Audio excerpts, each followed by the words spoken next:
BTC চুক্তি 2003 চনত হল এতিয়ালৈকে কাৰ্বি আংলং তাত লিপিবদ্ধ থকা কাৰ্বি আংলঙৰ বড়োসকল হিল ষ্টেচন নাপালে তেনেকা বহুত কথা ওলাব গতিকে আজি অসম চুক্তি কেতিয়া হৈছিল 85ত এতিয়ালৈকে 6 নম্বৰ দফা 7 নম্বৰ দফাৰ আলোচনা হৈ থাকে সো এটা দফা এই সময়ত চুক্তিৰ দফা হিচাপে আহিছে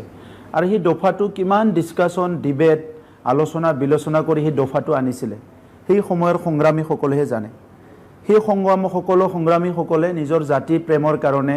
নিজৰ জাতি সুৰক্ষাৰ কাৰণে কিমান চিন্তা কৰি কিমান কেন্দ্ৰ চৰকাৰ ৰাজ্য চৰকাৰৰ আমলাসকলৰ ডিবেট ডিসকাশন কৰি সেই দফাবিলাক আনিছিলে তেখেতসকলে জানে আজি যদি আমি কওঁ যে অসম চুক্তি কিয় ইমান বছৰে ৰূপায়ণ নহল তাত বিফল হৈছে কিন্তু পৰিৱেশটো এনেকুৱা কিছুমান দফা থাকে যেটো আপুনি একদিনত কৰিব নোৱাৰে একদিনত কৰি যদি আপোনাৰ কিবা নেগেটিভ হয় তাতকে আপুনি 5 দিনত কৰক 5 দিনত কৰক 10 দিনত কৰক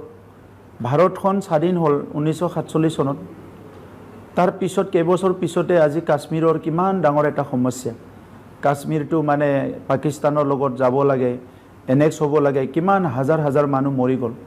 এই সমস্যাৰ সমাধান হল নৰেন্দ্ৰ মোদী ডাঙৰীয়া যেতিয়া প্ৰধানমন্ত্ৰী হল অমিত শাহ ডাঙৰীয়া যেতিয়া গৃহমন্ত্ৰী হল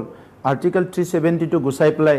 তিনিটাকৈ ইউনিয়ন টেৰিটৰি বনাই দিলে এই সমস্যাটো সমাধান কৰিলে গতিকে আজি যিবিলাকে প্ৰশ্ন কৰিছে তেখেত সকলকে খুদিব লাগিব যে এইটো দফাটো আপুনি কিমান দিনত ৰূপায়ণ হোৱাটো বিচাৰিছিলে আৰু এই দফাটোৰ গম্ভীৰতাটো আপুনি কিমান বুজি পায় গতিকে আজি আমি চুক্তি কৰিছো চুক্তিটো ৰূপায়ণ কৰিব লাগে সেইটো আমাৰ কমিটমেন্ট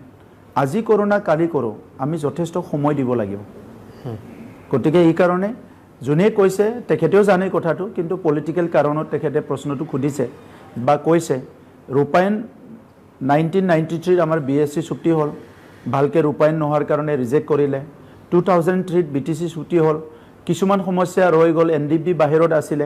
সো এনডিবি আহিব লাগে গোটেই কথাটো লৈ পেলাই 2020 চুক্তি হল গতিকে ইয়াত বহুত ডাঙৰ এচিভমেন্টটো কি শান্তি